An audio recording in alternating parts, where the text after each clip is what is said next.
Banyak Pemda setuju honorer K2 punya SPTJM diangkat PNS. Berdasarkan berita yang dilansir jpnn.com, Koordinator Forum Honorer K2 Indonesia (FHK2I) Kabupaten Pamekasan Maskur mengungkapkan, sudah ada dukungan dari pemerintah daerah agar mereka diangkat menjadi PNS. Pengangkatan PNS ini dikhususkan bagi sisa honorer K2 yang telah memiliki surat pernyataan tanggung jawab mutlak SPTJM. Selain itu, kata Maskur, pengangkatan honorer K2 menjadi PNS ini hanya melalui tes administrasi. Sebab honorer K2 sudah mengikuti tes pada 2013. Kami bersama pemerintah Kabupaten Pamekasan bahkan sebagian daerah di Indonesia telah menyampaikan persetujuan kesediaan untuk mengangkat seluruh sisa honorer K2 menjadi PNS dengan seleksi administrasi, kata Maskur kepada jpnn.com, Jumat tanggal 15 Januari tahun 2021. Dia menambahkan, Asosiasi DPRD Kabupaten Seluruh Indonesia, ADKASI, juga mendukung agar sisa honorer K2 diangkat PNS. Dasar permintaan tersebut, menurut Maskur, honorer K2 yang tersisa dan mengantongi SPTJM sudah sesuai dengan aturan. Apalagi keberadaan honorer K2 sebelum ada Undang-Undang Aparatur Sipil Negara. Penuntasan penyelesaian sisa honorer K2, seharusnya melalui Kepres karena statusnya tidak sama dengan honorer lainnya, tegasnya.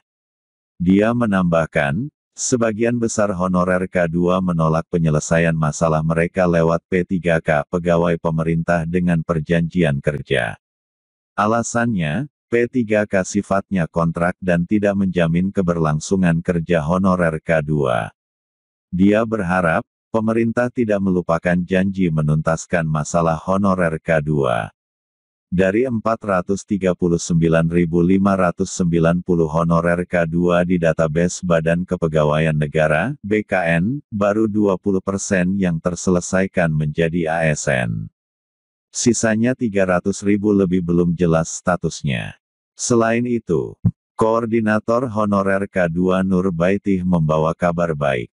Kabar kali ini terutama diperuntukkan untuk honorer K2 yang belum terakomodasi dalam aparatur sipil negara (ASN), baik PNS maupun P3K pegawai pemerintah dengan perjanjian kerja.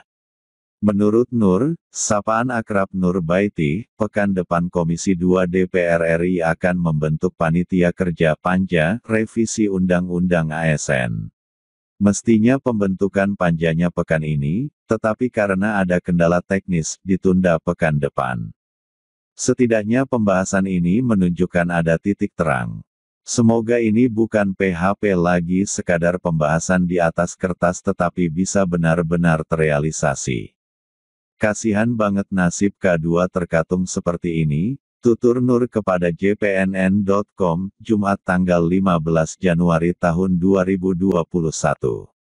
Nur mengungkapkan, proses pembahasan revisi Undang-Undang ASN akan dimulai Senin tanggal 18 Januari tahun 2021, di Komisi 2 DPR sambil menunggu respon pemerintah.